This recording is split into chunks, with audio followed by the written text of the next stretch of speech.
Assalomu alaykum, qalaysizlar? Kayfiyatlar yaxshimi? Biz Gilam bozorining ikkinchi tochkasiga keldik. Birinchi tochkasidan xabarlarimiz bor. Chekkaponlik ko'chada, ikkinchi tochkamiz esa Olimpiya stadionidan o'tgandan keyin o'ng qo'lda Gilam bozor. Ana endi bu yerda go'zal. Assortiment ko'p deb turibdi. Havo xohlagan razmerdagi, xohlagan g'allani olib bilasiz deydi. Eng zo'r yeri Turkiya, Eron, O'zbekistonning haqiqiy sifatli g'allari bor deydi. Ko'rib chiqamizmi? Yo'q, gitdik esa. Ko'rib chiqamiz. Jigarlarim biza Gilam bozor ikkinchi tochkasining ichindasiz. Xohlagan assortimentdagi eng qiziq yeri bizlardan kelib turib g'ala oladigan bo'lsangiz, kvadrat metrga qarab to'g'ri ballab, taxlab, tikib, to'g'rilab beradi. Eng zo'r yeri Xorazm, Qoraqalpog'iston Respublikasi dostavkamiz tekin. Beruniy, 50 qala, 4 ko'l.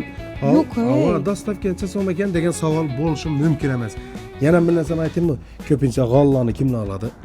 G'allalarni ya endi o'ylanjak bolalar birinchi uyini remont etadi, keyin uyini chotka deb g'alla bilan döşiydi. Ana undan keyin to'yni boshlab beraveradi. To'ylama bor aktimizdan kelinglar assortimentlarni ko'rib chiqamiz. O'ynayajak-ku. Hurmatli ayollarimiz, bizning uyimizga boqib ko'rib berib turadigan g'allalar ish yerda. Buni durishini qaranglar, naqshini qaranglar. Xullas, men gap bilan tushuntirib berib bilmay, lutshi o'zlaringiz kelib, ko'rsangizlar bo'ladi. Men vobshe o'ylaringizni shunday mozzi bo'lib ko'rib berib turuvchi g'allalar faqatgina Gilam bozorda kelaverasizlar. Bu yerga kelsan go'zal doğursan, qaysini oling, qaysini olsam ekandan savolga javob bera olmaysan ekan. Shuni aytaman, vibr ko'p. Assortiment, vibr shu daraja ko'p. Eng zo'r yeri pulni aytadigan bo'lsa, 70 ming so'mdan boshlanib 600 ming so'mgacha g'allarimiz bor. Yo'q, jamoa, shu bir 600 ming so'mlikni bir ko'rib beramizmi? Metr 600 ming so'mlik g'allimizni sizlarga ko'rsatamiz.